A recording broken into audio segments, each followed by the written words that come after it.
ఒకవేళ ఆ బిడ్డ శవమై ఉంటే, ఒకవేళ ఆ బిడ్డని ఎవరో పాడు చేశారు అని తెలిస్తే, ఒకవేళ ఆ బిడ్డ ఫలానా చోట ఉందంట అని తెలిస్తే, లేకపోతే లేదంట అని తెలిస్తే, అమ్మో ఇక ఆ బాధ ఆ తల్లి గుండెలు ఏ రకంగా బాదుకుంటుందో.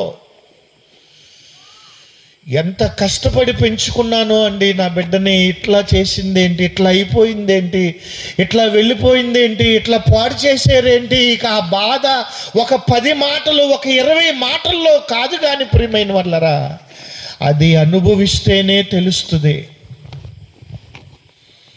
ఇదంతా నేను ఎందుకు చెప్పానంటే,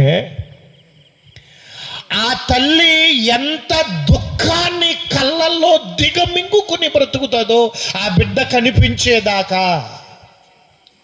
ఆ తండ్రి కళ్ళల్లో నీళ్లు గుక్కుకుంటా ఎంత దుఃఖాన్ని దిగమింగుకుంటా వెతుకుతాడో, పిచ్చోడిలాగా పరుగులేడతారు ప్రియమైన వాళ్ళరా. పలానా చోటు ఉందేమో, పలానా చోటు ఉందేమో, పలానా బంధువుల దగ్గరికి ఏమన్నా వెళ్ళిపోయిందేమో. ప్రియమైన వాళ్ళరా, ఒక పిచ్చోడులాగా తండ్రి, ఒక పిచ్చిదానిలాగా తల్లి ఎలాంటి బాధ అనుభవిస్తారో నేను ఒక మాట అంటున్నాను, ఇప్పుడు మీరు గుర్తుపెట్టుకోండి.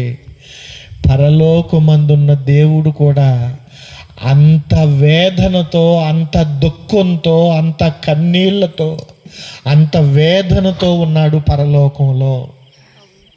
ఒకవేళ ఇది మీకు అర్థమైతే, పరలోకమందున్న దేవుని మనస్సులో ఎంత వేదన ఉంది అనేది మీకు అర్థమైపోద్ది ప్రియమైన వాళ్ళరా. మనకు తెలిసింది ఏంటంటే, దేవుడేదో పరలోకంలో ఉన్నాడు, దేవుడేదో సింహాసనం వల్ల మీద కూర్చుంటాడు, ఆ దేవదూతలు ఆయన్ని పరిశుద్ధుడు పరిశుద్ధుడు పరిశుద్ధుడు అని ప్రతిగానాలు చేస్తూ ఉంటే ఆయన మహింపరచబడుతూ ఉంటాడు అని ఏదో కొంచెం చిన్న చిన్న భావాలు ఉన్నాయి మన మధ్యలో. కానీ ప్రియమైనటువంటి దేవుని బిడ్డలారా, మన కడుపును పుట్టినటువంటి ఒక బాబు కనిపించకపోతే, ఒక పాప కనిపించకపోతే, 5:30కి రావలసినటువంటి బిడ్డ నైట్ 10ంటికైనా రాకపోతే, ప్రియమైనటువంటి దేవుని బిడ్డలారా, ఇక ఆ బాధ, ఆ గోడు, ఆ వేదన మనం ఎలా వర్ణించలేమో. ప్రియమైనటువంటి దేవుని బిడ్డలారా, మనకున్నది ఒక్క కొడుకే, మనకున్నది ఒక్క కూతురే. కానీ పరలోకమందున్న దేవునికి ఉన్నటువంటి పిల్లలు ఎంతమందో తెలుసా అండి? ప్రస్తుతానికి ప్రపంచ జనాభా 850 కోట్ల మంది. 850 కోట్ల మందిలో ప్రియమైన వాళ్ళరా, ఎంతమంది పురుషులు దేవుణ్ణి ఆరాధించని వారుగా ఉన్నారు? వాళ్ళందరూ దేవుణ్ణి ఆరాధించకుండా కనబడుతున్నారు. ప్రియమైన వాళ్ళరా, దేవుని మందిరంలోనికి వచ్చి దేవుణ్ణి ఆరాధించని వాళ్ళుగా వాళ్ళు ఉన్నారు. ప్రియమైనటువంటి దేవుని బిడ్డలారా, అయ్యో నన్ను ఆరాధించడానికి వీళ్ళు రావటం లేదేంటి అని దేవుడు పడే బాధ,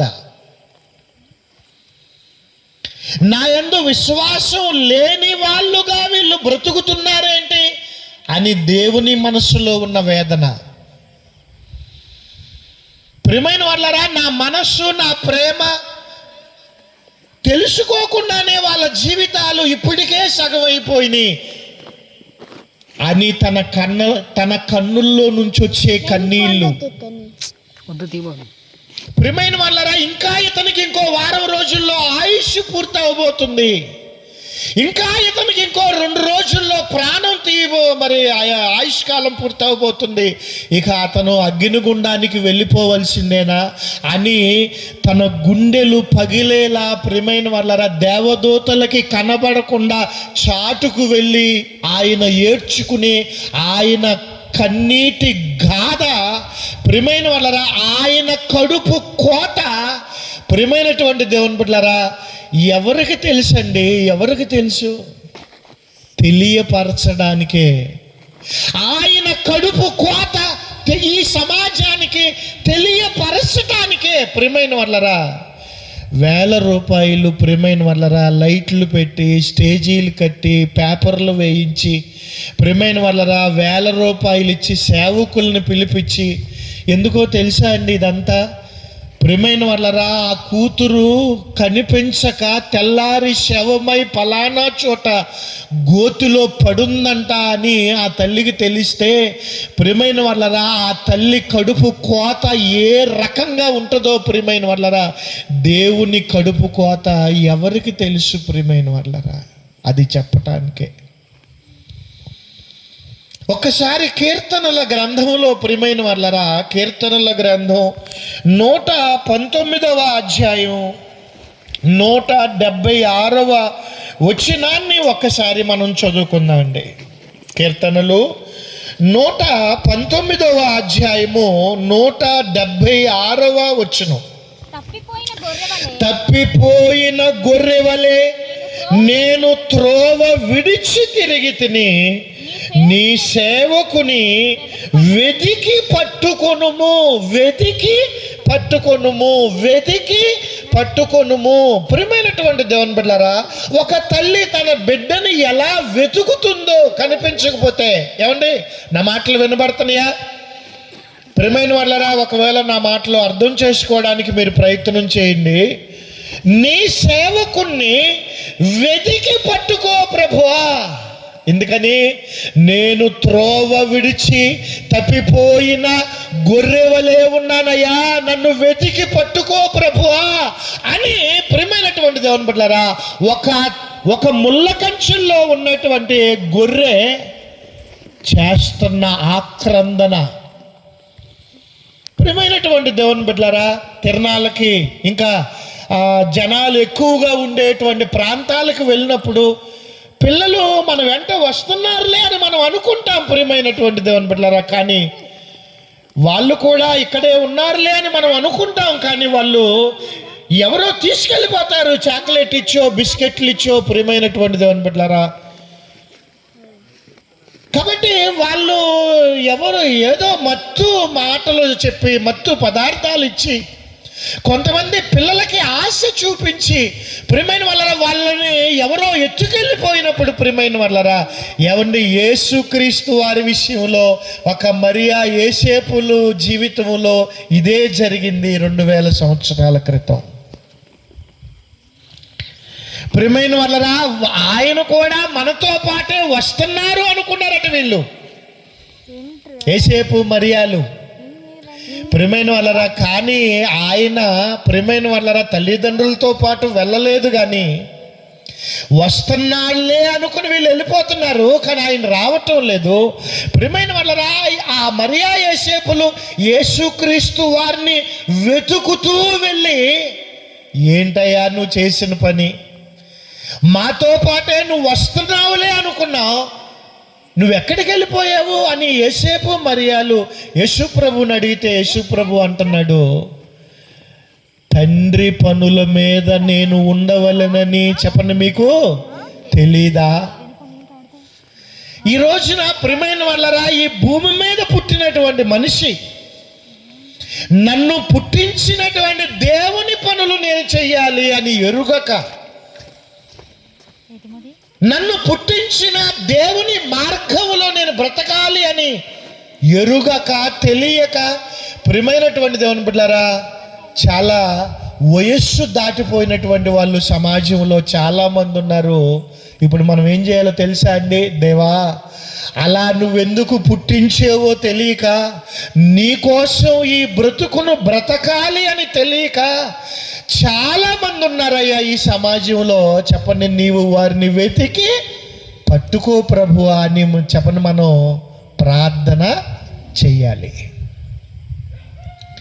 మళ్ళీ వచ్చే సంవత్సరం ప్రియమైనటువంటి దేవుని బిడ్డలారా, ఒకవేళ దేవుని రాకడ ఆలస్యం అయితే మళ్ళీ వచ్చే సంవత్సరం కోటాలు పెట్టేసరికి ప్రియమైన వాళ్ళరా, ఈ సంవత్సరం అంతా కూడా ప్రతిరోజు కనీసం రోజుకి ఒక్కసారైనా సరే, దేవా నా కుటుంబంలోనే ఉన్నారయ్యా తప్పిపోయిన వాళ్ళు, నా భర్తని చెప్పండి వెతికి పట్టుకో ప్రభువా, చెప్పండి నా పిల్లల్ని వెతికి పట్టుకో ప్రభువా, నా బంధువులను వెతికి పట్టుకో ప్రభువా, నా ఇరుగు పొరుగు వాళ్ళను వెతికి పట్టుకో ప్రభువా. ఏమండి, మనకంటూ ఒక బాధ్యత లేదా ప్రియమైనటువంటి దేవుని బిడ్డలారా? నేను చర్చికి వెళ్తే చాలే ప్రియమైన వాళ్ళరా, చర్చికి వచ్చి వాక్యం విని బాప్తీసాలు తీసుకుని మనమే సరిగ్గా నడుచుకోకపోతే ఇంట్లో ఉన్నటువంటి ప్రియమైన వాళ్ళరా మనల్ని సరి చేసుకోవటమే సరిపోతుంది. ఇంకా బయట వాళ్ళ కోసం ఎలా ఎప్పుడు ప్రయాసపడాలి ప్రియమైన వాళ్ళరా? ముందు ఇంట్లో వాళ్ళు ప్రియమైనటువంటి వాళ్ళరా, అంటే సంఘానికి వచ్చి వాక్యాలు విని బాప్తీసాలు తీసుకుని వాళ్ళే బలహీనులు అవుతుంటే, వాళ్ళే వెనకబడిపోతుంటే, అయ్యో వీళ్ళను బలపరుచుకోవాలా, ముందు వీళ్ళను సరిచేయాలా, వీళ్ళను బలపరచాలా, ఇంకా లోకంలో పడి ఉన్నటువంటి వాళ్ళ దగ్గరికి నేను వెళ్ళాలా?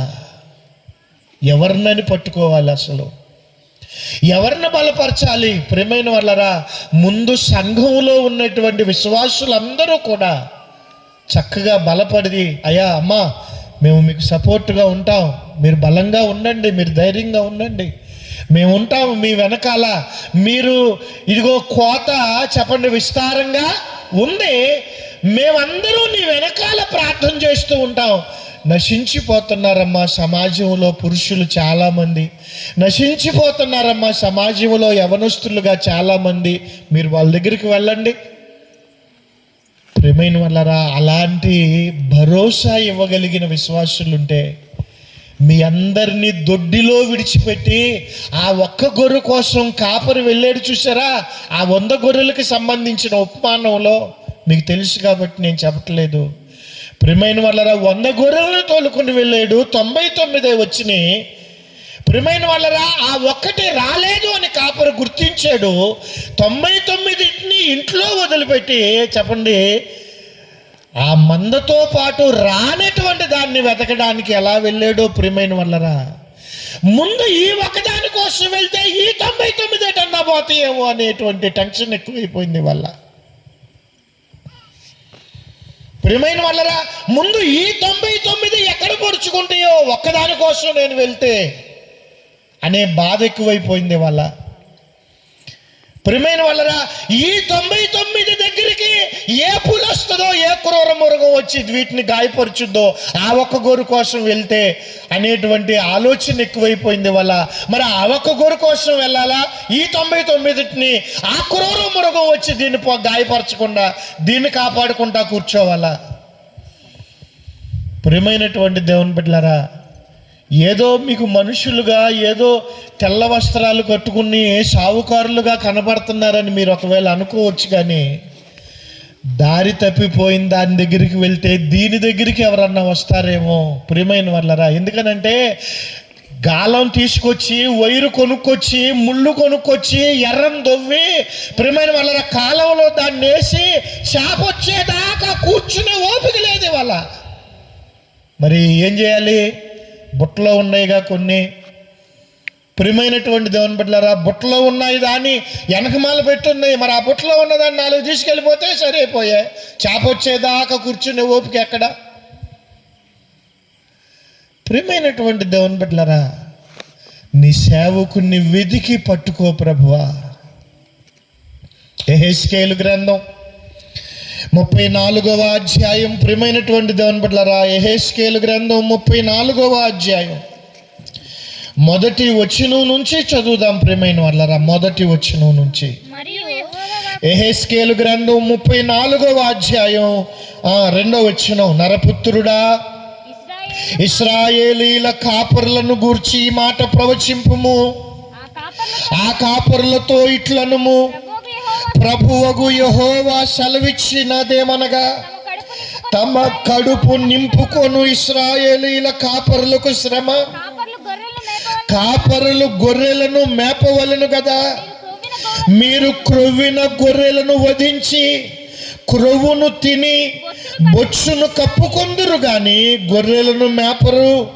బలహీనమైన వాటిని మీరు బలపరచటం లేదు, రోగము గల వాటిని స్వస్థపరచటం లేదు, గాయపడిన వాటికి కట్టడం లేదు, తోలివేసిన వాటిని మరలా తోలుకుని రారు, తప్పిపోయిన వాటిని వెదకరు.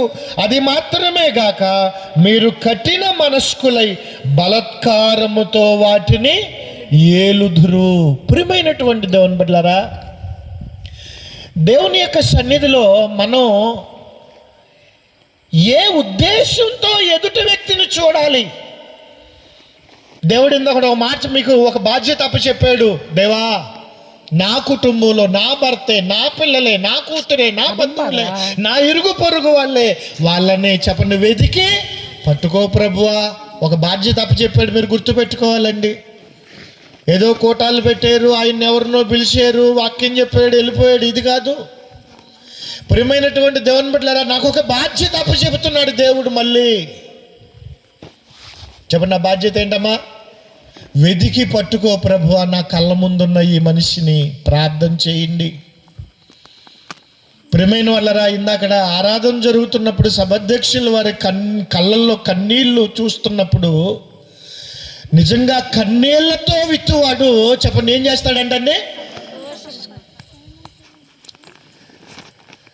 పై భక్తి చెయ్యొద్దు. ప్రియమైన వాళ్ళరా, పైన భక్తి మనం చేస్తే బలహీనమైన వాళ్ళు బలపరచబడరు. ప్రియమైన వాళ్ళరా, కుటుంబాల్లో ఇవాళ ఒక రకంగా సమస్య అండి కాదండి, అనారోగ్య సమస్యలు ఎన్నో ఉన్నాయి కుటుంబాల్లో, గాయాలండి అవన్నీ. ఆర్థిక పరిస్థితుల్లో నలిగిపోతున్నారు ఇవాళ. ప్రియమైన వాళ్ళ ఏ రూపాయి లేకపోతే, ఏ ఆపద వస్తే, ప్రియమైన వాళ్ళ ఏ రూపాయి లేకపోతే దీని నుంచి మనం గట్టెక్కుతామని ఆర్థికంగా ఇవాళ నలిగిపోతున్నటువంటి వాళ్ళు, గాయాలు అయిపోయిన వాళ్ళు చాలామంది ఉన్నారు.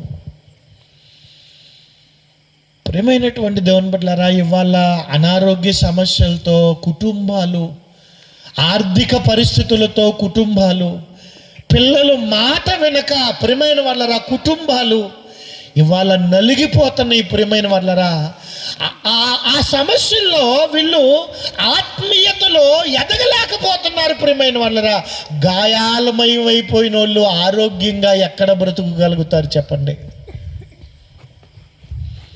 గాయాలమయమైపోయినటువంటి వాళ్ళు ఆత్మీయంగా ఎక్కడ ఎదుగుతారు చెప్పండి? అందుకని దేవుడు అంటున్నాడు, బలహీనమైన వాటిని చెప్పండి ఏం చేయాలమ్మా? బలపరుస్తారా.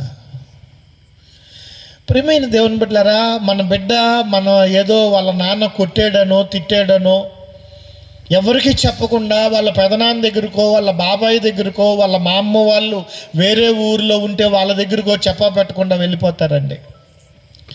ఒకవేళ ప్రియమైన వాళ్ళరా, తల్లిదండ్రులు వాళ్ళ దగ్గరికి వస్తున్నారు అని తెలిస్తే వాళ్ళు ఒకవేళ వాళ్ళకి చెప్పకుండా ఎటన్నా వెళ్ళిపోతారేమో అని బంధువులను పిలిచి, ప్రియమైన వాళ్ళరా, కాస్త నా బిడ్డ అక్కడ ఉన్నాడంట, నేను వస్తున్నానని తెలిస్తే వాడు ఎటన్నా పారిపోతాడు, మీరు వెళ్ళిరారా కాస్త అని మన ఎవరినన్నా కాస్త తెలిసిన మనిషిని ప్రియమైన వాళ్ళరా పంపిస్తామండి.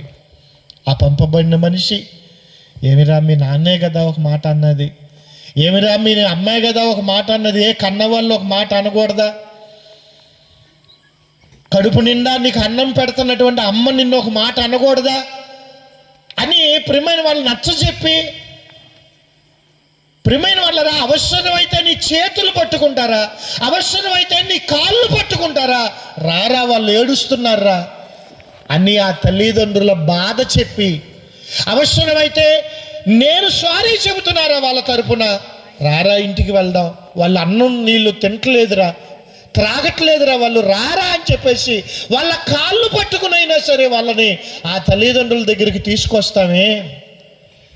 ప్రియమైనటువంటి దేవుని బిడ్డలారా, సమాజంలో మన కళ్ళ ముందు చాలామంది ఉన్నారు కదా, ఆ తండ్రిని విడిచిపెట్టి బ్రతుకుతున్న వాళ్ళు, ఆ పరలోకమందున్న దేవుణ్ణి మర్చిపోయి బ్రతుకుతున్న వాళ్ళు.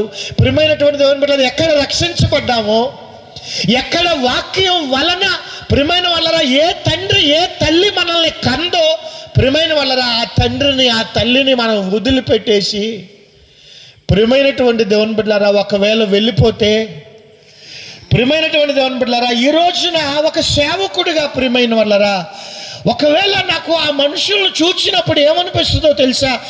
ఏమండి, నేను మీ కాళ్ళైనా పట్టుకుంటాను, ఒక్కసారి దేవుని మందిరానికి రారా, కాళ్ళు పట్టుకుని బ్రతిమలాడాలనిపిస్తుంది. ప్రియమైన దేవుని బిడ్డలారా, దేవుని యొక్క సన్నిధి మీరు వస్తే మాకేదో 1,00,000 రూపాయలు ఏమి రావండి. పరలోకమందున్న ప్రియమైన వాళ్ళరా, ఆ పంపబడిన బంధువు ఆ పిల్లల్ని ఎందుకు బతిమలాడుతున్నాడు? ఆ తల్లిదండ్రుల కళ్ళల్లో ఆనందం చూడాలని ఆ బంధువు ప్రయత్నం చేస్తుంటే, ఒక సేవకులుగా ప్రియమైన వాళ్ళరా, ఒక సేవకురాలుగా ప్రియమైన వాళ్ళరా, మిమ్మల్ని ఎందుకు బ్రతిములాడి, మిమ్మల్ని ఎందుకు బుజ్జగించి, మిమ్మల్ని ఎందుకు ప్రియమైన వాళ్ళ చేతులు పట్టుకుని, మిమ్మల్ని ఎందుకు మీ కాళ్ళు పట్టుకునే వరకు వంచి మా తలని ప్రియమైన వాళ్ళరా ఎందుకని రమ్మని అడుగుతున్నామో తెలుసా? ప్రియమైన వాళ్ళరా, మీరు వస్తే 1,00,000 రూపాయలు మాకు వస్తుందని కాదు, పరలోకమందున్న దేవుని కళ్ళల్లో చెప్పండి ఆనందాన్ని చూడాలని. ప్రియమైనటువంటి దేవుని బిడ్డలారా, లూకాసు వార్త 19వ అధ్యాయము 10వ వచనం. లూకాసు వార్త 19వ అధ్యాయము 10వ వచనం. ప్రియమైనటువంటి దేవుని బిడ్డలారా, నశించిన దానిని వెతికి వెతికి ప్రియమైన వాళ్ళరా, వెతికే పనిలో ఉండండి మళ్ళీ సంవత్సరం వచ్చేదాకా. దేవా, నేను వెతుకుతున్నానయ్యా, నాకు ఎవరిని అప్పగిస్తావు అని. వాళ్ళు మాత్రమే చేపలు పట్టే జాలర్లు, మనుషులను పట్టే జాలర్లు వాళ్ళు మాత్రమే అవ్వాలా? మనం అవ్వకూడదా? ప్రియమైనటువంటి దేవుని బిడ్డలారా, మనం కూడా మనుషులను పట్టే జాలర్లు అవ్వాలి. ప్రియమైన వాళ్ళరా, మనకే వేదన ఉండాలి, మనకే దుఃఖం ఉండాలి. ప్రియమైన వాళ్ళరా, ఎవరికి ఆ బాధ, ఎవరికి ఆ వేదన తెలుస్తుందో తెలుసా? దేవుని మనసు నీకు నిజంగా అర్థమైతే సమాజాన్ని ఒకసారి చూడండి. ప్రియమైన వాళ్ళరా, ఎలా చూస్తారో తెలుసా? ఇంట్లో నుంచి ప్రియమైన వాళ్ళరా కనబడకుండా పోయిన ఆ తల్లి మనస్సులో ప్రియమైనటువంటి దేవుని బిడ్డలారా, ఆ బిడ్డ గురించి ఎంత వేదన ఉంటుందో పరలోకమందున్న దేవుని మనస్సులో అంత వేదన ఉంటుంది అని నిజంగా మీకు పరలోకమందున్న తండ్రి మనస్సు గనక అర్థమైతే సమాజాన్ని ఆ వేదనతో చూడండి. ప్రియమైన వాళ్ళరా, ఎలాగైనా ఈ మనిషిని రక్షించయ్యా అని. నశించిన దానిని వెతికి రక్షించుటకు మనుష్య కుమారుడు వచ్చానని అతనితో ప్రియమైన వారు 2000 సంవత్సరాల క్రితం యేసుక్రీస్తు వారి లోకానికి వచ్చాడు. 2000 సంవత్సరాల తర్వాత అదే పని మీద మనం కూడా ఈ లోకానికి వచ్చాం. అలా వచ్చింది ఒక యేసుక్రీస్తు వారే కాదు, అలా వచ్చింది ఒక పేతురు గారి 12 మంది అపోస్తులే కాదు, అలా వచ్చింది ఒక పౌలు గారే కాదు. ప్రియమైన వాళ్ళరా, అలా వెతికి రక్షించడానికి మనం కూడా వచ్చిన వాళ్ళమే. ప్రియమైన వాళ్ళ దేవుని పని చేయడానికి వచ్చిన వాళ్ళమండి మనందరం కూడా. ప్రియమైనటువంటి దేవుని బిడ్డలారా, యోనా గ్రంథం 4వ అధ్యాయాన్ని ఒకసారి చదువుకుందాం. యోనా గ్రంథం 4వ అధ్యాయం. ప్రియమైనటువంటి దేవుని బిడ్డలారా, యోనా గ్రంథం 4వ అధ్యాయం. అక్కడ జరిగిందంతా కూడా చాలా మటుకు మీకు బాగా తెలుసు. నినివే పట్టణానికి దేవుడు యోనా గారిని వెళ్ళమన్నాడు, కానీ ఆయన భయపడ్డాడు. ప్రియమైనటువంటి దేవుని బిడ్డలారా, ఆయన భయపడి తర్షీషుకు వెళ్ళడానికి వాడెక్కాడు, అడుగు భాగానికి వెళ్ళి పడుకున్నాడు. గొప్ప తుఫాను వచ్చింది. ఎవరి పేరు మీద వచ్చింది, అసలు ఎందుకు వచ్చిందని చీట్లు వేస్తే యోనా పేరు మీద వచ్చింది. ప్రియమైన వాళ్ళరా, ఓడ నావికుడు వెళ్ళి లేపాడు, ఎవరు నువ్వు, ఎందుకు వచ్చింది తుఫాను అంటే నన్ను బట్టే వచ్చిందని తనకు అర్థమైంది. ప్రియమైన వాళ్ళరా, నన్ను ఎత్తి సముద్రంలో పడవేయమన్నాడు, పడవేశారు. ప్రియమైన వాళ్ళరా, 3 రోజుల ప్రయాణం జరిగింది, నినివేకి ఒడ్డుకు చేరుకున్నాడు. ప్రియమైన వాళ్ళరా, ఎలా వాక్యం చెప్పాడో తెలియదండి. ఆ పట్టణపు రాజు మొదలుకొని, ఆ పట్టణంలో ఉన్న సామాన్యులు మొదలుకొని, ఆ పట్టణంలో ఉన్న పశువుల వరకు కూడా ఉపవాసం ఉండి గోనె పట్ట కట్టుకుని దేవుని మందిరానికి చేరుకుని ప్రార్థన చేయించి పశ్చాత్తాపపడటం మొదలుపెట్టారు. ప్రియమైనటువంటి దేవుని బిడ్డలారా, ఏమంటే వాళ్ళ దోషాలు ఆకాశాన్నంటిని ప్రియమైన వాళ్ళరా వాళ్ళ దోషమును బట్టి వాళ్ళ మీదకి ఒక భయంకరమైన ఉగ్రత రాబోతుంది. అంత దోషభరితమైన ప్రజలుగా ఉన్న వాళ్ళకు యోనా ఎలా వాక్యం చెప్పాడో కానీ అందరూ మోకాల్లోంచి ప్రియమైనటువంటి దేవుని బిడ్డలారా. 3 రోజుల ప్రయాణం ముగిసింది యోనాకి. ప్రియమైన వాళ్ళరా, బాగా ఎండేస్తుంది. ఏదైనా కాస్త నీడ ఉంటే బాగుంటుంది అనుకున్నాడు. అప్పటికప్పుడే స్వర విత్తనం ప్రియమైన వాళ్ళరా అప్పటికప్పుడే మొలిచింది. అప్పటికప్పుడే పందిరెల్లే మారింది. ఆ పందిరి నీడలో పడుకున్నాడు యోనా గారు. బాగా వినండి ప్రియమైన వాళ్ళరా, యోనా గారు ఆ స్వర పందిరి నీడలో పడుకున్నాడు. ప్రియమైన వాళ్ళరా, వెంటనే ఒక పురుగు వచ్చింది. ఏమండి, ఆ పురుగు క్షణాల్లో ఆ స్వర పందిరిని తినేసింది. బాగా బాగా ఆలోచించాలి ఇక్కడ మీరు. ఆ స్వర పందిరిని ఒక పురుగు తినేసింది. ప్రియమైన వాళ్ళరా, మళ్ళీ ఎండ తగులుతుంది తన తలకి. ఏమండి, అప్పుడు యోనా గారు ఏమన్నాడో చూడండి. 4వ అధ్యాయం ప్రియమైనటువంటి దేవుని బిడ్డలారా, 4వ అధ్యాయం 6వ వచనాన్ని ఒకసారి చదువుదామా? 6వ వచనం, దేవుడైన యెహోవా సొర చెట్టు ఒకటి ఏర్పరిచి అతనికి కలిగిన శ్రమ పోగొట్టుటకై అది పెరిగి యోనా తలకు పైగా నీడ ఇచ్చినట్లు చేసెను. ఆ సొర చెట్టును చూచి యోనా బహు సంతోషించాడు. మరుసటి ఉదయమందు దేవుడు ఒక పురుగును ఏర్పరచగా అది ఆ చెట్టును తొలిచినందున చెట్టు వాడిపోయింది. మరియు ఎండకాయగా దేవుడు వేడిమి గల తూర్పు గాలిని రప్పించాడు. యోనా తలకు ఎండ దెబ్బ తగలగా అతడు సొమ్మసిల్లి బ్రతుకుట కంటే చచ్చుట నాకు మేలనుకునేను. అప్పుడు దేవుడు ఈ సొర చెట్టును గూర్చి నీవు కోపించుట న్యాయమా అని యోనాను అడగగా యోనా ప్రాణము పోవునంతగా కోపించుట న్యాయమే అనెను. అందుకు యెహోవా నీవు కష్టపడకుండాను, ఏమన్నా మాట అండర్లైన్ చేసుకోండి, నీవు కష్టపడకుండాను పెంచకుండాను ఒక రాత్రిలోనే పుట్టి పెరిగి ఒక రాత్రిలోగానే వాడిపోయిన ఈ సొర చెట్టు విషయములో నీవు విచారపరుచున్నావే. అయితే 120,000 కంటే, ఏమండి, 120,000 కంటే ఎక్కువై కుడి ఎడమలు ఎరుగని జనమును బహు పశువులు గల నినివే మహాపురము విషయములో నేను విచారపడవద్దా అని యోనాతో ప్రియమైనటువంటి దేవుని బిడ్డలారా, తలకు నీడ ఏర్పడింది, సంతోషించాడు. ఒక పురుగు వచ్చి దాన్ని తినేసింది. కోపం వచ్చేస్తుంది ఆయనకి, బాధ వచ్చేస్తుంది ఆయనకి, ఏంటిది అనిపిస్తుంది ఆయనకి. ప్రియమైనటువంటి దేవుని బిడ్డలారా, యోనా అసలు నువ్వు విత్తలేదు ఆ విత్తనాన్ని, నువ్వు కర్రలు పాతలేదు అక్కడ, ఒక నీడ వచ్చేటట్టు నువ్వు అక్కడ ఏ నీళ్లు పోయలేదు అక్కడ, కానీ పందిరి ఏర్పడింది నీకు, అది ఎండిపోయిందని నువ్వు విచారపడుతున్నావే.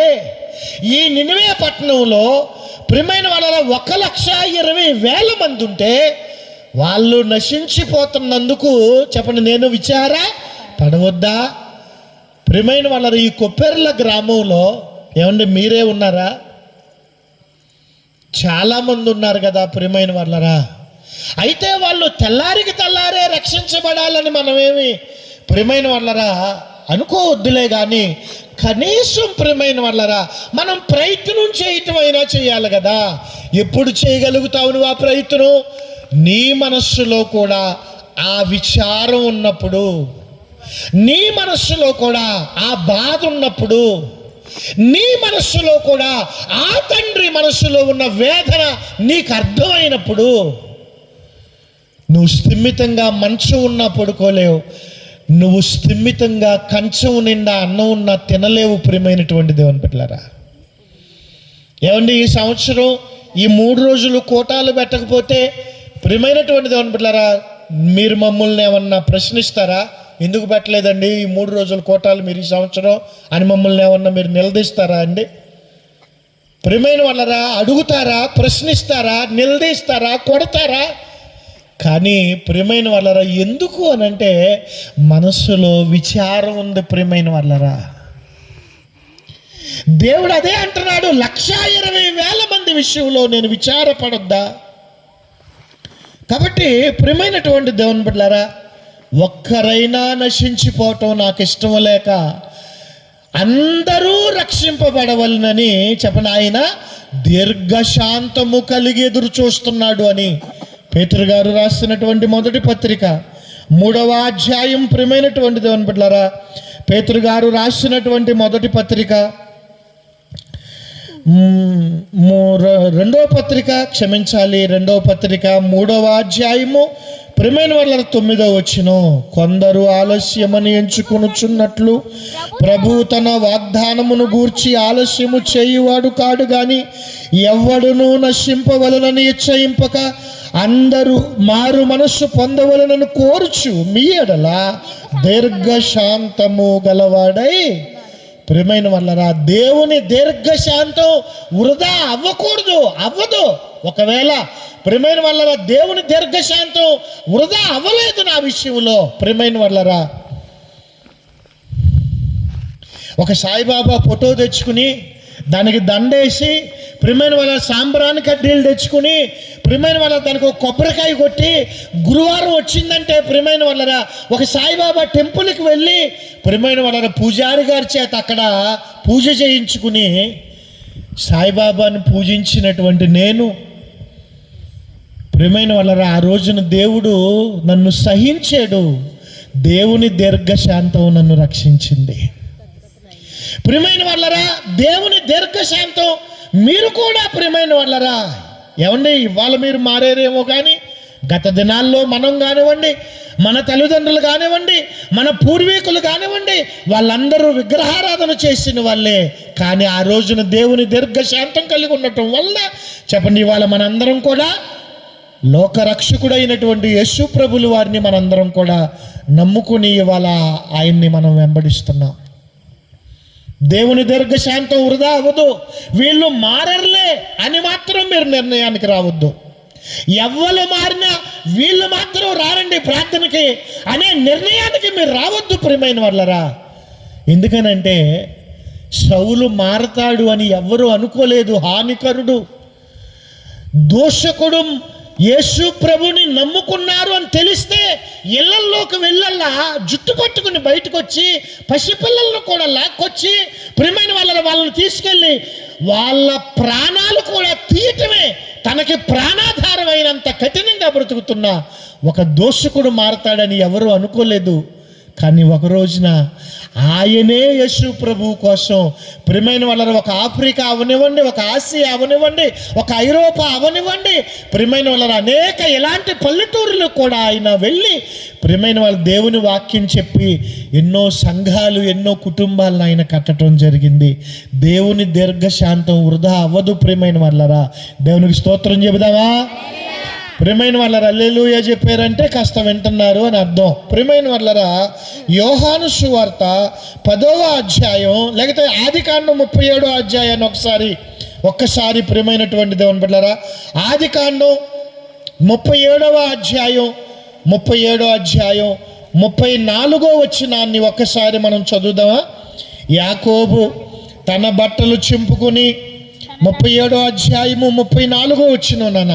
యాకోబు తన బట్టలు చింపుకుని తన నడుమును గోనిపట్ట కట్టుకుని అనేక దినములు తన కుమారుడైన యోసేపు నిమిత్తము అంగలార్చుచుండగా అతని కుమారులందరూ అతని కుమార్తెలందరూ అతనిని ఓదార్చుటకు యత్నము చేసిరి.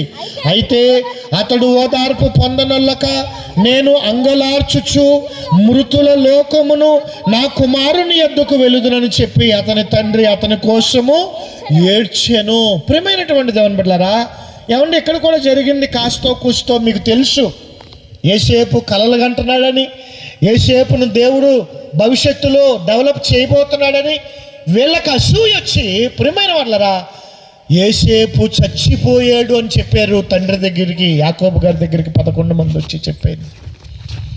ప్రియమైన వాళ్ళరా ఆ విషయం తెలిసి అసలే ప్రేమించి చేసుకున్నాడు రాహేల్ని. ప్రియమైన వాళ్ళరా లేక గర్భఫలం రావటం చాలా లేట్ అయింది రాహేల్కి. లేక పుట్టాడని అల్లారముద్దుగా పెంచుకుంటున్నటువంటి ప్రియమైనటువంటి వాళ్ళరా, యోసేపు చచ్చిపోయాడని చెబితే ఆ తండ్రి పోనీలే 11 మంది ఉన్నారుగా, పోతే పోయాడులే అని సరిపెట్టుకున్నాడా చెప్పండి? సరిపెట్టుకోలేదండి. ప్రియమైన వాళ్ళరా, తండ్రికి తల్లికి 4 పిల్లలున్నా ఏమంటే ఒకరు చచ్చిపోతే పోనీలే 3 ఉన్నారులే అని సరిపెట్టుకుంటారా? చాలదండి. ప్రియమైన వాళ్ళరా, పరలోకమందున్న దేవుని మనసు కూడా అదే. ఏమండి, ఈ రాత్రి మీరు వచ్చారు కూటానికి, లేకపోతే ఆదివారం పూట మీరు వస్తున్నారు. ప్రియమైన వాళ్ళరా, ఏమోలే మీరు వచ్చారులే అని సరిపెట్టుకుంటాడండి దేవుడు? మరేం కావాలి ఆయనకి? బయట ఉన్న వాళ్ళు కావాలి.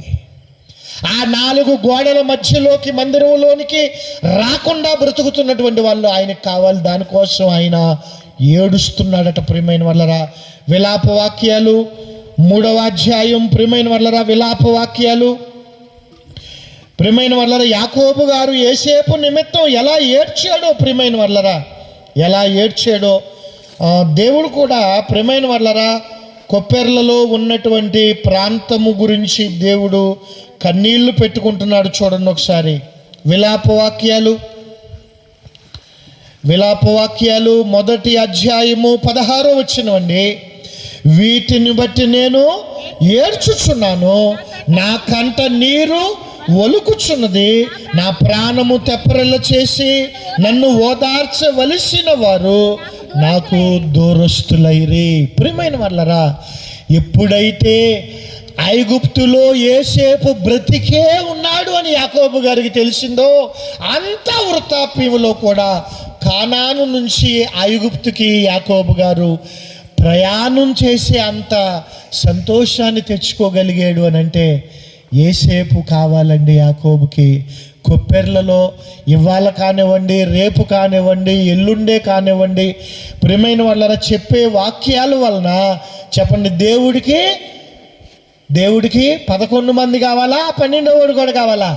ప్రియమైన వాళ్ళరా, నశించిపోతున్నటువంటి కనీసం ఏమండి, ఆ రోజుల్లో వాక్యం చెబితే, పేతురు గారు మేడగదిలో నిలబడి వాక్యం చెబితే ఒక్క ప్రసంగానికి 3,000 మంది రక్షించబడ్డారు. ఇవాళ 3 రోజులు వాక్యం చెబుతుంటే కనీసం మనం ఒక్క ఆత్మ రక్షించబడినా పరలోకమందున్న తండ్రి కళ్ళల్లో చెప్పండి ఆనందాన్ని మనం చూడగలుగుతాం.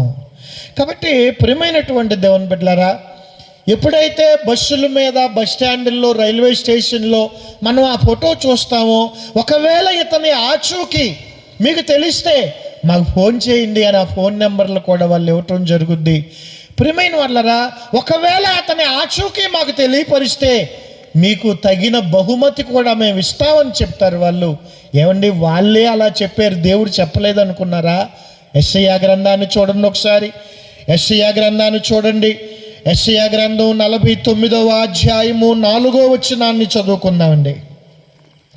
యెషయా గ్రంథము 49వ అధ్యాయము 4వ వచనాన్ని చదువుకుందాం. ప్రియమైనటువంటి దేవుని బిడ్డలారా, అయినను వ్యర్థముగా నేను కష్టపడితిని, ఫలమేమీ లేకుండా నా బలమును వృధాగా వ్యయపరిచి ఉన్నాననుకుంటుని, నాకు న్యాయకర్త యెహోవాయే, నా బహుమానము నా దేవుని యొద్దనే ఉన్నది. ఒకవేళ ప్రియమైన వాళ్ళరా, కోటాలకి ఎవరు రాలేదేంటి అని మన కష్టం అంతా వృధా అయిపోయిందేమో అని మీరు నేర్చెల్లిపోవద్దు. ప్రియమైన వాళ్ళరా, పెట్టిన 1000 రూపాయల ఖర్చు అయ్యో వృధా అయిపోయిందేమో అని మీరు బాధపడొద్దు. ప్రియమైన వాళ్ళరా, కనీసం ఈ వాక్యాలు ఎవరికన్నా అర్థం అయిందో లేదో అని మీరు తల్లడిల్లిపోవలసిన అవసరం లేదు. ప్రియమైన వాళ్ళరా, అదే అంటున్నాడు, అయినను నేను వ్యర్థముగా కష్టపడ్డానేమో,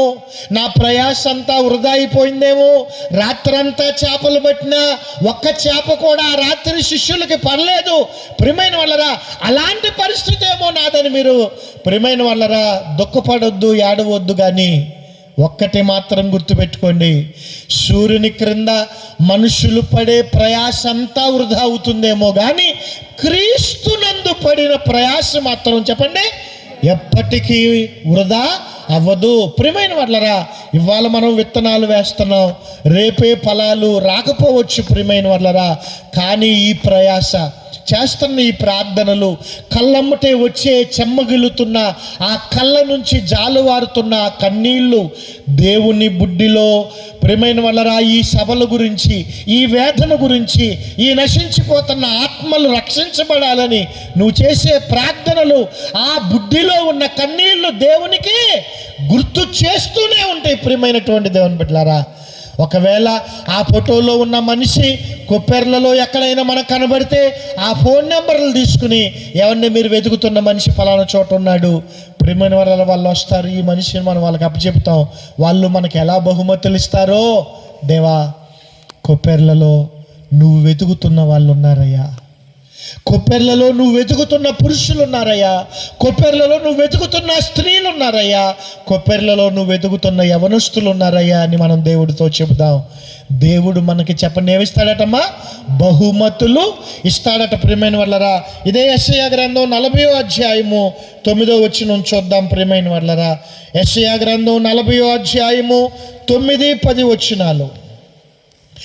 సియోను సువార్త ప్రకటించుచు ఉన్నదానా, ఉన్నత పర్వతము ఎక్కుము. చదవనమ్మా. యెరూషలేమా, సువార్త ప్రకటించుచు ఉన్నదానా, బలముగా ప్రకటించండి. ఏమండి కోటాలు అని అంటే ప్రియమైన వాళ్ళరా, అలాంటి మ్యూజిక్లో ఏమండి, అలాంటి ఆర్కెస్ట్రాలో, అలాంటి ఫ్యాడ్లో, మంచి మధురమైన సంగీతాలో కాదండి, బోల్డన్ని సమస్యలు ఉంటాయి. ప్రియమైనటువంటి దేవుని బిడ్డలారా, కోటాలు అని అంటే ప్రియమైన వాళ్ళ చర్చిలో 2 లైట్లే ఉంటాయి, ఇక్కడ 10-15 లైట్లు పెట్టాం. కోటాలు అంటే లైట్లు కాదు, బోల్డన్ని సమస్యలండి బాబు. ప్రియమైనటువంటి దేవుని బిడ్డలారా, కోటాలు అని అంటే ఎంతో మందిని ఓర్పుగా మనం సర్ది చెప్పుకునేటువంటి పరిస్థితులు రావచ్చు. కానీ దేవుడు అంటున్నాడు, నువ్వు నేర్చెల్లొద్దు, నువ్వు ప్రకటించాలనుకున్న దాన్ని చెప్పండి. ఎలా ప్రకటించమంటున్నాడమ్మా? బలంగా ప్రకటించండి. ఎన్ని సమస్యలు వచ్చినా సరే మీరు దిగులు పడొద్దు ప్రియమైన వాళ్ళరా. ఆర్థికంగా ఇబ్బందులైనా సరే దేవుడికి తెలియకుండా ఉండదు ప్రియమైన వాళ్ళరా. ఒకవేళ ఏమండి సుమారుగా 1,00,000 రూపాయలు అవుతున్నాయి అనుకుందాం, ఏమంటే ఒక 20,000 30,000 వచ్చినాయి, ఇంకెంత కావాలి? ఒక 70,000 రూపాయలు మనకు కావాలి ప్రియమైన వాళ్ళరా. అది మనకి కావాలన్న విషయం ఆ ఆకాశం నుండి చూస్తున్న తండ్రికి తెలుసు అంటారా, తెలవదంటారా? ప్రియమైనటువంటి దేవుని బిడ్డలారా, ఏవండి ఆయన సర్వాంతర్యామి అయినా దేవుడు. ప్రియమైన వాళ్ళరా, మీరు ప్రకటించాలనుకున్న దాన్ని బలంగా ప్రకటించండి. వంటలు చేసేటప్పుడు ప్రియమైన వాళ్ళరా, మీరు చెయ్యాలనుకున్న దాన్ని ధైర్యంగా చేయండి. ప్రియమైన వాళ్ళరా, ఒకవేళ ఎవరైనా అలిగారు, బాధపడతారు, రావట్లేదు అని తెలిసినప్పుడు ప్రియమైన వాళ్ళరా, ఓర్పుగా ఉండండి. పరిస్థితులన్నీ సమాధానకరంగా మార్చే దేవుడు. ఏమండి, ఇది నీ పెళ్ళి నా పెళ్ళి కాదు, ఇది నీ ఇంట్లో నా ఇంట్లో జరుగుతున్న ఫంక్షను కాదు ప్రియమైన వాళ్ళరా, పరలోకమందున్న సర్వేశ్వరుడు పనిది. కాబట్టి ప్రియమైన వాళ్ళరా, మనం చేయాలనుకున్న దాన్ని బలంగానే చేద్దాం. ఒకవేళ ఏమైనా ఇబ్బందులు ఉంటే ఆ ఇబ్బందులను మనసులో పెట్టుకుని చెప్పాల్సిన దాన్ని బలంగా చెప్పకుండా మాత్రం ఉండొద్దు. ముందు పని చేద్దాం, ఫలితం తర్వాత సంగతి. ప్రియమైన వాళ్ళరా, ఎన్ని ఆత్మలు వస్తాయి, ఎంతమంది వస్తారు, ప్రియమైన వాళ్ళరా, ఎంతమందికి ఎన్ని సరిపోతాయి, ఎలాంటి ఆలోచనలు ఏమీ వద్దు ప్రియమైన వాళ్ళరా. ముందు చేయాల్సిన దాన్ని ధైర్యంగా చేద్దాం. ఏం కావాలి, ఎంత కావాలి, ఎవరిని తీసుకురావాలి, ఎవరిని ఇంటికాడ కూర్చోబెట్టాలి అనేటువంటిది ఆయనకి బాగా. ప్రియమైన వాళ్ళు కొంతమంది వచ్చి అడిగారు, ఏంటయ్యా జనసమూహానికి ఏమో వాక్యం చెప్పట్లేదు, పరలోక రాజ్య మర్మములు మీకు అనుగ్రహించబడి ఉన్నవి చెప్పండి. వారికి అనుగ్రహించబడలేదు అన్నాడు. అంటే ఎవరికి చెప్పడం ఇష్టం లేదు ఆయనకి? జన సమూహానికి పరలోక రాజ్య మర్మములు చెప్పండి దేవుడికి ఇష్టం లేదు, శిష్యులకు మాత్రమే చెప్పాడు. కాబట్టి ప్రియమైన వాళ్ళరా, చెప్పినా రాలేదేంటి, కబురు చేసినా రాలేదేంటి, పిలిచినారా, ఏ అవసరం లేదు ప్రియమైన వాళ్ళరా. వాళ్ళకి దేవుని వాక్యం దేవుడు చెప్పటమే ఇష్టం లేదు. కాబట్టి ప్రియమైన వాళ్ళ 9వ వచనంలో ఏమంటున్నాడంటే, చదవమ్మా. సియోను సువార్త ప్రకటించుచు ఉన్నదానా, అన్ని బాధలు భరించండి. సంఘస్థులకు కూడా చెబుతున్నాం ప్రియమైన వాళ్ళరా, అన్ని బాధలు భరించండి, ఏం పర్వాలేదు, పడినోడు చెడ్డోడేమి ప్రియమైన వాళ్ళరా, వంటల దగ్గర ఈ వేడి వేసవి కాలంలో కష్టపడండి. ప్రియమైన వాళ్ళరా, బాధ భరించండి. అక్కడ డబ్బులు ప్రియమైన వాళ్ళ ఎన్నో అవసరాలు ఉంటాయి గృహాల్లో, కాదంటలేదు. కానీ ఇక్కడికి ఇవ్వవలసి వస్తున్నప్పుడు మనసుకి కాస్త ఇబ్బంది పడి, కానీ పడనివ్వండి, పర్వాలేదు. ఎన్ని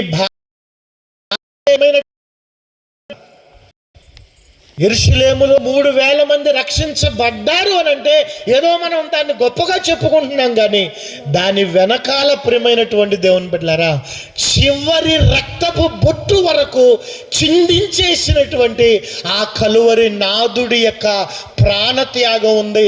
ఆ 3,000 మంది ఇవాళ ప్రియమైన వాళ్ళ ఈ పరిచర్యలో ఒక 30 మంది రక్షించబడటం వెనకాల చివరి రక్తపు బొట్టు కూడా కారిపోయిన పరిస్థితులు ఉంటాయి. ఒకవేళ మూడో రోజు అయ్యేసరికి మూడో రోజు పూర్తయి 4వ రోజు తెల్లవారేసరికి ప్రియమైనటువంటి దేవుని బిడ్డలారా, మీ కళ్ళు ఎలా అయిపోతాయో, మీ మనస్సులు ఎంత భారం అయిపోతాయో, ప్రియమైన వాళ్ళ ఎంత ఆర్థిక ఇబ్బందులు మీ కళ్ళ ముందు కనబడతాయో, ఎన్ని సమస్యలు వస్తాయో, ప్రియమైనటువంటి వాళ్ళ రానివ్వండి, పర్వాలేదు. ఎందుకు ఇట్టా చెప్తున్నానో తెలుసా? ఉన్నత పర్వతానికి ఎక్కుతున్నాము అని దాని అర్థం. ఇన్ని సమస్యలు వచ్చినాయి అని అంటే మీరు 3వ రోజుకి ఇదే వాక్యాన్ని గుర్తు చేసుకోవాలి, ఇదే మాట గుర్తు చేసుకోవాలి. ఇన్ని బాధలు వచ్చినాయి అని అంటే ఉన్నత పర్వతానికి పరిచర్యను దేవుడు ఎక్కించబోతున్నాడు అని ఆ మాట మీరు 3వ రోజు అయినా సరే గుర్తు చేసుకోండి. సియోను ప్రకటించుచు ఉన్నత పర్వతమునకు ఎక్కుము, యెరూషలేమా ప్రకటించుచు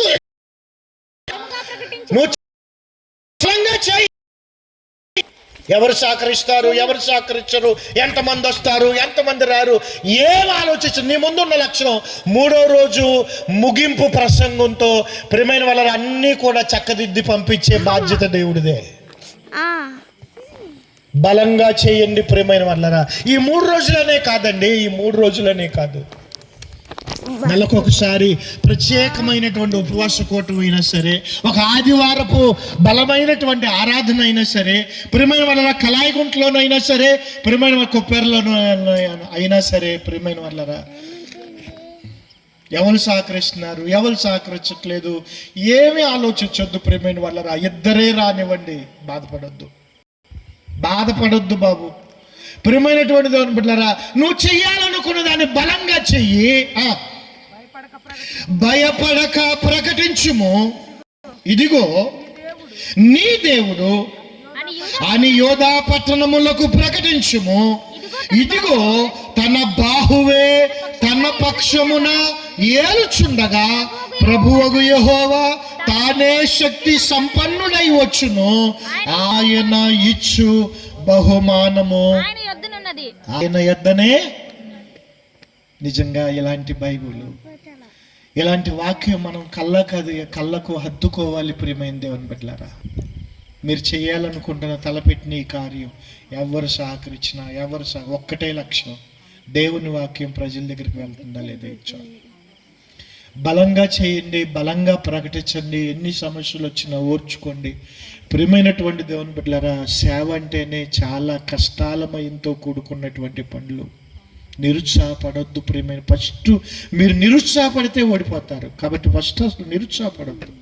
ఒకవేళ ఇవాళ ప్రియమైన వాళ్ళరా సుమారుగా ఒక 20-25 మంది లోపే వచ్చారు ఇక్కడికి, రేపొద్దున 25 కాదు అసలు 15 మంది వచ్చినా సరే మీరు బాధపడరు. కానీ ప్రియమైనటువంటి దేవుని బిడ్డలారా, ఎరుకో పట్టణానికి ఆయన వెళ్ళాడు. ఎంతమంది ఉన్నారని? జక్కయ్య ఒక్కడేనండి ఎరుకో పట్టణంలో రక్షించబడింది. ప్రియమైనటువంటి దేవుని బిడ్డలారా, గెరాసీనుల దేశానికి ఆయన వెళ్ళాడు. ఎంతమంది రక్షించబడ్డారు?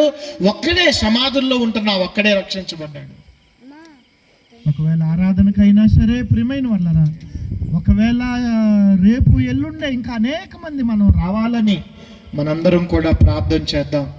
ప్రియమైనటువంటి దేవుని బిడ్డలారా, దేవుడిచ్చే బహుమతులు. ఆ ఫోటోలో ఉన్నటువంటి మనిషి ఆచూకీ నాకు తెలిసింది అని ఫోన్ చేసి వాళ్ళు ఇచ్చే బహుమతి మనం ఎలా తీసుకుంటాము. అలాగే ప్రియమైనటువంటి దేవుని బిడ్డలారా, అలాగే మనందరం ఈ 3 రోజులు కష్టపడదాం. ఒక్కళ్ళు కష్టపడితే అయ్యేది కాదు. ఒక్కళ్ళ ప్రార్థన కంటే ప్రియమైన వాళ్ళ మనందరి ఒక సమిష్టి కృషి ఈ 3 రోజుల కూటాలకు అవసరం. మనందరి సహకారం అవసరం, మనందరి ప్రార్థన అవసరం, మనందరి ఓర్పు కూడా అవసరం, మనందరం సహనం కలిగి ఉండటం అవసరం, మనందరం ఈ కష్టంలో పాలు పంచుకోవటం కూడా అవసరం. కాబట్టి కనబడని పిల్లలను వెతుక్కునే పనిలో దేవుడు ఉన్నాడు. ఆయన తరపున మనం వెళ్దాం. అదిగో మీ నాన్న ఏడుస్తున్నాడు రా, మీ అమ్మ తల్లడిల్లిపోతుందరా, రారా ఇంటికి వెళ్దాం, నేను సారీ చెబుతున్నారా అని చెప్పేసి మనం వాళ్ళని ఎలాగైతే తల్లిదండ్రుల దగ్గరికి తీసుకొని వాళ్ళ కళ్ళల్లో ఆనందాన్ని చూడాలనుకుంటున్నామో, కనీసం ఈ 2000 ప్రియమైన వాళ్ళ ఏప్రిల్లో ఏమండి అక్కడ మనకి బ్యానర్ మీద ఒక వాక్యం రాస్తుంది, ఆత్మలను రక్షించే శక్తి గల వాక్యమును మీరు సాత్వికముతో అంగీకరించాలి. కొన్ని ఆత్మలను రక్షించేటువంటి పనిలో మనందరం పాలిభాగస్తులు అవుదాం. ప్రియమైన వాళ్ళరా, నా మాటలు ముగిస్తున్నాను. సభాధ్యక్షుల వారికి ఈ పరిచర్య చెప్తున్నాను.